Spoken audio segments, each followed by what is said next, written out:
as that darn Cardi Jew. They're making us ravenous look horrible.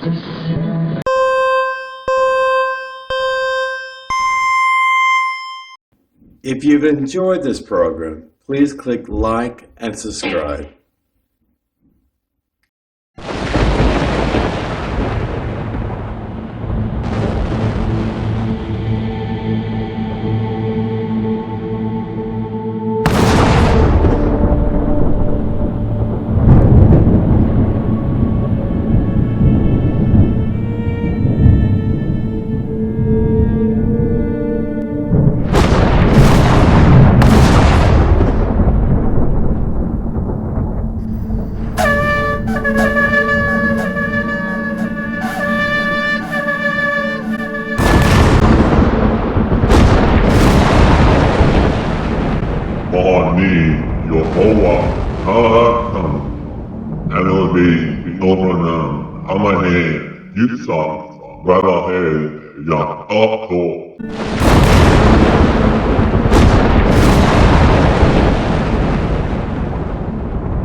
I hope you enjoy the show. I hope you have some popcorn. I hope you've invited some friends and family. Anyway, God bless you. Let's get started. Our time is short and sweet. All I want to do is bless you the way God has blessed me. Shalom, everyone, again. Well, we're moving into a festive time of year, time of holidays and celebration and beautiful lights and decorations. Both Jews and Christians have a lot of things in common in this holiday season. You know, in Christmas, you have a lot of decorations, you have a lot of lights. At your home, they have light contests in many different neighborhoods. But what is Hanukkah? What is Hanukkah all about? That's known as the Festival of Lights. Hanukkah is called a minor modern Jewish holiday, but it's becoming more major almost every year because they're finding new ways to celebrate it. But we should never forget the history of Hanukkah. Have you heard of the Maccabees? There's a popular vocal group, wonderful sounding group. It doesn't matter what religion you are. They call the Maccabees. Beautiful music. Anyway, they got the name from the Maccabees. Maccabees literally means who is like unto our God. There's a story, I'll tell you quickly as I can, about 200 years before the turn of the millennia, going back about 2,200 years ago. There was a fellow by the name of Judah Maccabees. He is one of 4 sons of Maccabees that had fire in his belly for Israel. If you remember, I gave a video before about what I call the Nehemiah Project, about what Prophet Ezra, what they were trying to do is clean up the Hellenization of Judea back in their time, and that was only a few hundred years before the time of the Maccabees. What was the state of affairs in the land of Eretz Israel back then? Well, you had the Roman Empire was expanding their territory even then. You had Alexander the Greek. Of Greece. Well, he died, and Greece as an empire or dynasty was divided up among at least 4 generals. Antiochus IV, I believe, is the villain here, the nemesis of Judah Maccabees. If you know how our colonial history began in this country, literally there were farmers that were called into active duty status by the new independence movement that became America. In 1776, we declared independence. We didn't have any armies then. We were under British control, but we declared independence from Great Britain. And these farmers used their hunting right. That's why we have Air National Guard, Army Guard, state military force. Anyway, can you picture farmers in ancient Judea and northern Samaria? People that were living in poverty, people that were making a living by sowing and seeds in the ground and plowing, maybe growing grapevines, olive trees, crops, produce, whatever they could sell in the local markets or whoever had money back then. It was really a desolate place back then. Judea, the whole area, was once under Egyptian control until the Greeks moved in and they pushed Egyptians back. The Romans moved in to fill the gap in, and then the Greeks filled in the rest.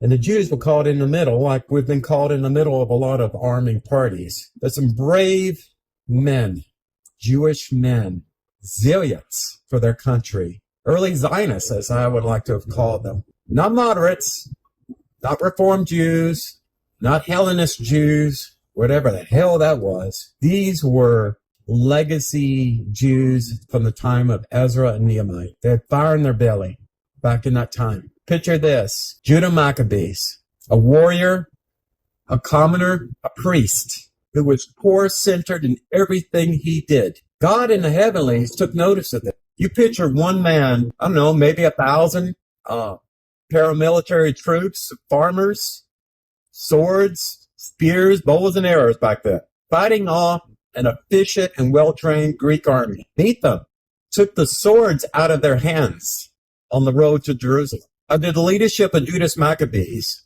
there was a brief period of independence in Israel, about 150 years of independence among his descendants. But he rebuilt the walls of Jerusalem, he cleaned up the temple, whatever temple vestiges that were left from the ruin of the past, the Babylonians and the Persians, reconstituted animal sacrifices, cleansed the Temple Mount, Har HaBayit, kicked out the Greeks, removed a statue of Zeus from Temple Mount. Earlier Jews were being forced to eat pork. You wonder why we don't eat pork? That's a major reason there. They were trying to sacrifice hogs and pigs on Temple Mount. They were trying to de-Jewishize Judea, like the Palestinians are trying to. Yes, there's a lot of parallels with Judah Maccabees and what's going on in Israel today. Like I said, there was a Hellenization movement there. What is that? Well, you know the Greek gods, Greek mythology and all this, Zeus, and Athena, and Mars, and Pluto, and all of that. Well, that's a Hellenization. They were polytheistic, and Syrians were sharing the gods, Romans were sharing the gods, and everything else. All these idols and everything else. And they were broadly anti-Semite against the Jewish people. Many Jews were martyred back then. Why were they martyred? Because they chose not to blend in with the Hellenists, chose not to be Reformed Jews, chose to have fire in their belly for Hashem and for the Torah, and keeping the laws of Moshe astutely, precisely, and correctly, the way they always were intended. Back to the Festival of Lights. Yes, Judah Maccabees was under siege in Jerusalem. He was running out of supplies. He had a makeshift menorah there, and he had olive oil. And as you know, the olive oil on the menorah is supposed to burn day and night. You need virgin olive oil, the very best.